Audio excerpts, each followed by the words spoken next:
নিয়েছে। তাহলে সুতরাং ফিলিস্তিন জিন্দাবাদ বললেই আমার মনে হয় স্লোগানটা পরিপূর্ণ হবে না, বরং সাথে এটাও অ্যাড করা দরকার, একদিকে জিন্দাবাদ জিন্দাবাদ ফিলিস্তিন জিন্দাবাদ, আর একদিকে মুর্দাবাদ মুর্দাবাদ ইসরায়েল মুর্দাবাদ। আমি বলি সবাই আমার সাথে স্লোগান দিতে পারেন, জিন্দাবাদ জিন্দাবাদ মুর্দাবাদ মুর্দাবাদ জিন্দাবাদ জিন্দাবাদ মুর্দাবাদ মুর্দাবাদ।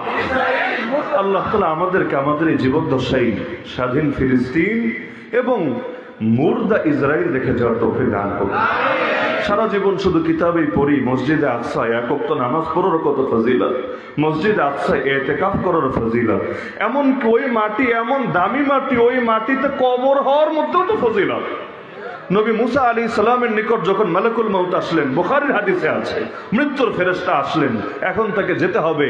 ওই শেষ সময় লম্বা হাদিসের শেষে আছে, আল্লাহর কাছে দোয়া করলেন, আয় আল্লাহ, আমার ওয়াফাতের পরে আমার লাশটাকে তুমি পৌঁছে দিও মসজিদে আকসার নিকটে, তবে মূল মসজিদের ভেতরে ঢুকায়ও না, বরং রামিয়াতাম বিহাজার, একজন লোক যদি একটা ঢিল ছুঁড়ে মারে, পাথর ছুঁড়ে মারে, যতটুকু দূরে যায় মসজিদ আকসা থেকে এতটুকু দূরে তুমি আমার লাশটাকে পৌঁছে দিও। এবং আল্লাহ তার দোয়া কবুল করেছেন এমন ভাবে, আমার রাসূল বলেন, আমি যখন মেরাজে গেলাম, মেরাজে যাওয়ার সময়